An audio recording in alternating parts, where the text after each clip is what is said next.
So నిన్న మన Aluru incharge Veerabhadra Goud గారు మాట్లాడినారు. ఏదైనా కానీ మాకు ఒక అధిష్టానం ఉంది. మా పార్టీ అధ్యక్షుడు వైఎస్ జగన్మోహన్ రెడ్డి గారు ఆదేశాల మేరకు మేము, ఎందుకంటే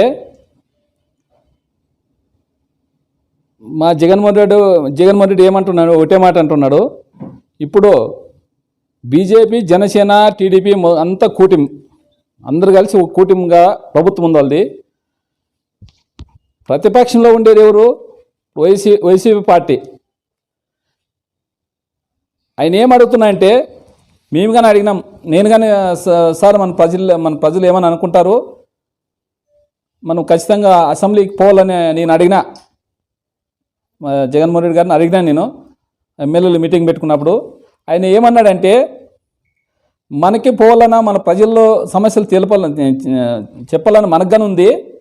మనకి అక్కడికి పోతే 2 నిమిషాలు టైం ఇస్తారు. 2 నిమిషాల టైంలోన మనం ఏం మాట్లాడగలుగుతాం.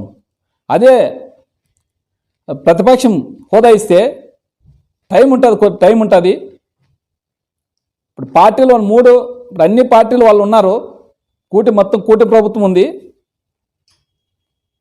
మనము ఉండేది మనకి 40% షేరు ఓటు శాతం ఉంది.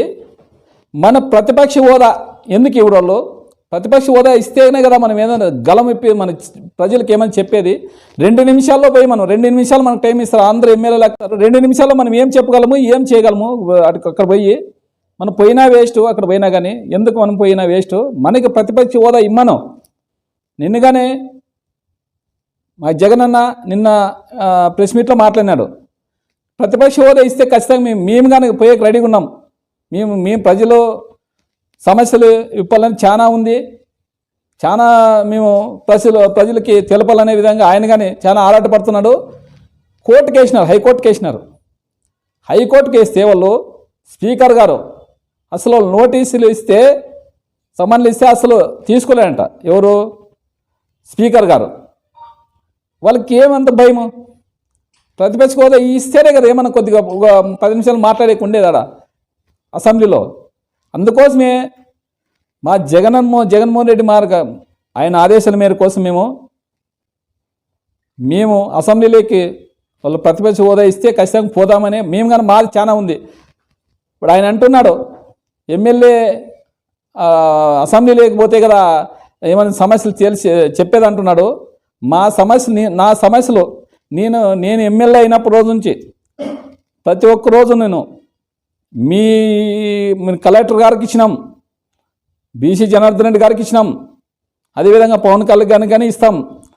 మళ్ళీ అదే మన జిల్లా ఇన్ఛార్జ్ మంత్రి, ఇరిగేషన్ శాఖ మంత్రి నిమ్మల రామానాయుడికి మన ఆలూరు రోడ్లు 6 మండలాల రోడ్లు అన్ని రోడ్లు ఇచ్చేసినాం. సార్ మా ఆలూరు కాన్స్టిట్యూన్సీ చాలా దరిద్రంగా ఉంది, రోడ్లు దరిద్రంగా ఉన్నాయి.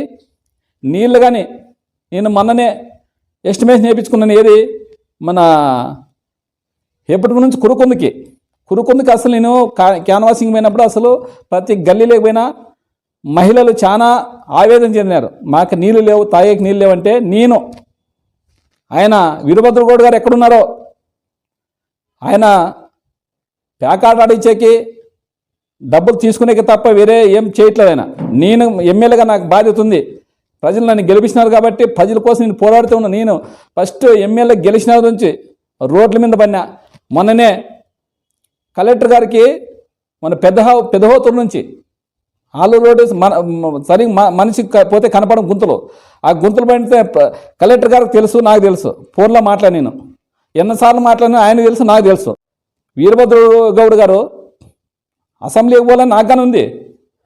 ప్రజాస్వామ్యంలో చెప్పాలి. నేను మొత్తం డేటా రెడీ చేసుకున్నాను. నేనే మూకునే లేను. డేటా రెడీ చేసుకొని మొత్తం తీసుకొని పోయినా విజయవాడకి. కనీసము మన ఆలూరు కాన్స్టిట్యున్సీ గలం ఇప్పాలని, మా సమస్యలు చెప్పాలని, అదేవిధంగా మా వాల్మీకులు చాలామంది నాకు మెసేజ్లు పెడుతున్నారు ఎస్టీ జాబితాలో చేయాలని అది కానీ రెడీ చేసి పెట్టుకున్నాను. పోయినసారి ఆయన 2017లోనే ఎప్పుడో ఆయన మనం తీర్మానం ఇచ్చి ఆయన పంపించినాడు చంద్రబాబు నాయుడు గారు. అది ఏదో తీర్మానం వెనక్కి పంపించినారు. తర్వాత మన 2023లో మన వైసీపీ ప్రభుత్వం జగన్మోహన్ రెడ్డి గారు కానీ దాని మీద తీర్మానం చేసి పంపించినాడు.